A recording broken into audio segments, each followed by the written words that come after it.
My name is Luis Vega. I'm a teacher of Ashtanga Yoga. And this is my philosophy behind my teaching.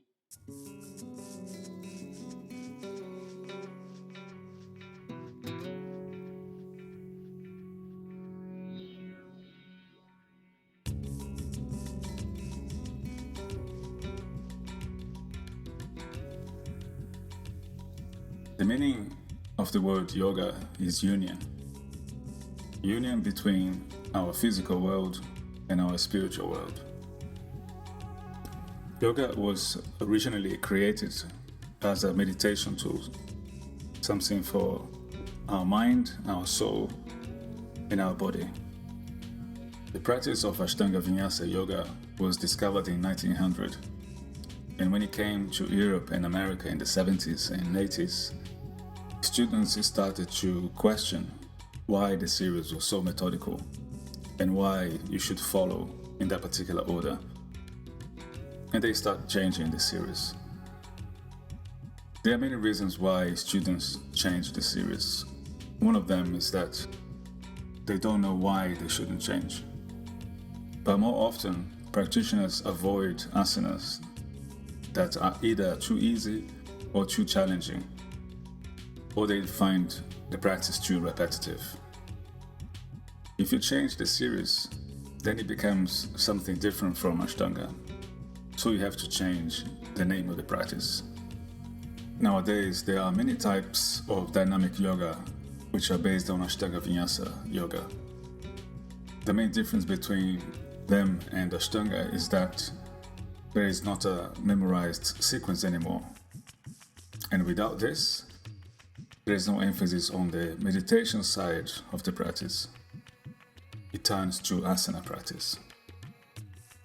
In my opinion, some of these modern dynamic styles of yoga have lost their connection to the meditation and the spiritual side of the practice by placing too much emphasis on the asana, physical part, which is just one of the 8 limbs of yoga. The biggest challenge in the practice of yoga is to be present. And if you are present, even if you do the same thing 10 times, every time should feel unique, so there is never repetition. Practicing yoga as a meditation rather than a physical exercise allows you to become present in the moment. There are a number of things which, when they are combined, will make the experience meditative. The first thing, a sequence of asanas that you can learn to memorize, so there is no concern about what posture comes next, as it will come naturally. Then a breath which connects every single movement, every single moment into that sequence in a precise kind of way. And then the drishti, which is the focus point, literally the point of your gaze. And finally bandhas, the energy locks, which should be engaged throughout the practice. When you bring all those 4 elements together, you're practicing a meditative yoga. And you'll find it takes you to a different place. Within the philosophy of yoga, there's a relation to the cycle of life, death, and rebirth. Some students and practitioners believe that yoga was created to try to get us out of that cycle of repetition, to the point that when we die, we would go to heaven or nirvana. I believe our souls evolve by experiencing different challenges in different lives, allowing us to grow spiritually. Yoga is a tool which can be used to bring clarity and a better sense of purpose and direction in this life. If you imagine the cycle of life, death, and rebirth, on the section of life on that cycle, We all go through pretty much the same process. We are all born in a particular time.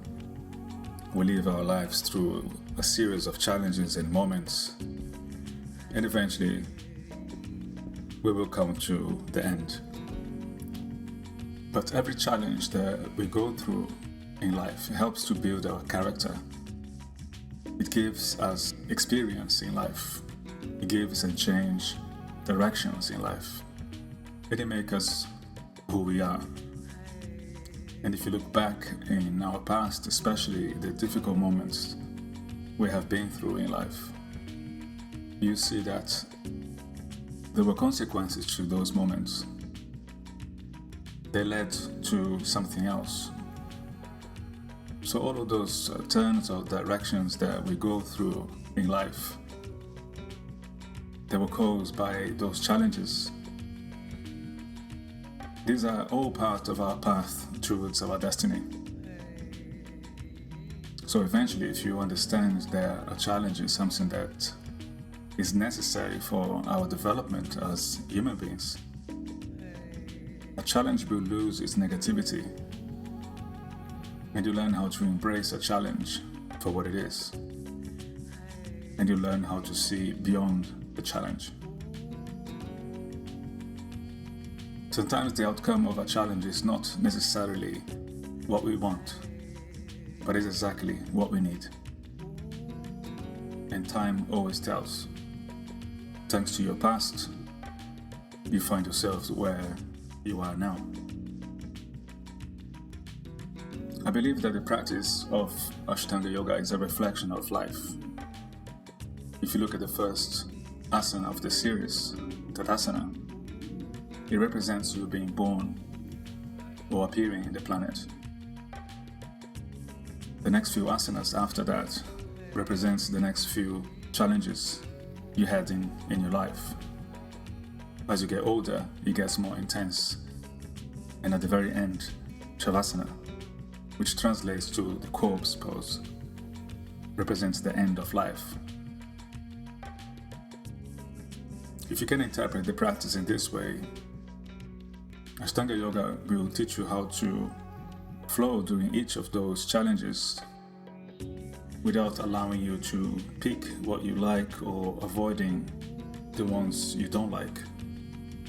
It teaches you how to be present, how to practice with intention, and how to be happy with what you can do, regardless of you losing your balance and falling, or being able to bind in a particular asana. Because Ashtanga Yoga is not about that. Ashtanga Yoga is about how you approach your practice with intention, acceptance, presence, and love.